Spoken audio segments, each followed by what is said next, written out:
Exercise பண்ணுறது physical ஹெல்த்துக்கு ரொம்ப நல்லதுங்கிறது நமக்கு எல்லாருக்குமே தெரியும். ஆனால் எக்ஸசைஸ் வந்து ஃபிசிக்கல் ஹெல்த்துக்கு மட்டும் கிடையாது, மென்டல் ஹெல்த்துக்குமே ரொம்ப நல்லது. நம்ம ரெகுலராக எக்ஸசைஸ் பண்ணும்போது நம்ம பிரெயினில் டோபமின், செரட்டோனின் அண்ட் என்டோர்ஃபின்ஸ் அப்படிங்கிற chemicals, that is feel good chemicals வந்து ரிலீஸ் ஆகும். இது ரிலீஸ் ஆகும்போது நம்மக்கிட்ட இருக்கிற அந்த ஸ்ட்ரெஸ், டென்ஷன், ஃபியர் இது எல்லாமே ரிடியூஸ் ஆகிரும். அது ரிடியூஸ் ஆகி நமக்கு கான்ஃபிடென்ஸை வந்து கொடுக்கும். அது மட்டும் இல்லாமல் நம்மளுடைய மூடை வந்து கொஞ்சம் கூடியும் என்ஹான்ஸ் பண்ணும், கொஞ்சம் கூட நம்ம வந்து ஹாப்பியாக ஆயிடுவோம். ஸோ ஹாப்பியாக இருக்கணும் அப்படின்னு இருந்ததுன்னா கண்டிப்பாக நம்ம எக்ஸசைஸ் பண்ணணும்.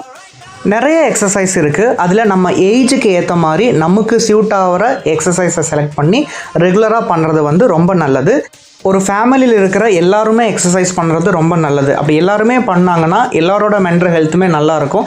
அந்த மென்டல் ஹெல்த்து நல்லா இருந்தாலே நல்லா யோசிக்க முடியும், திங்க் பண்ண முடியும், நிறைய ப்ராப்ளத்தை லைஃப்பில் வந்து சால்வ் பண்ண முடியும். ஸோ கண்டிப்பாக ஒரு ஃபேமிலியில் இருக்கிற எல்லாருமே எக்ஸசைஸ் பண்ணுறது ரொம்ப நல்லது.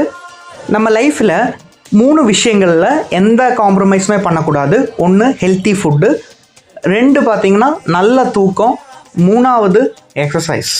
இது 3மே நம்ம வாழ்க்கைக்கு தேவையான விஷயம்.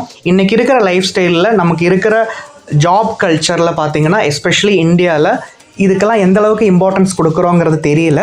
ஆனால் டைமை ப்ராப்பராக நம்ம மேனேஜ் பண்ணோன்னா கண்டிப்பாக நமக்கு டெய்லி எக்ஸசைஸ் பண்ணுறதுக்குள்ள டைம் கிடைக்கும்.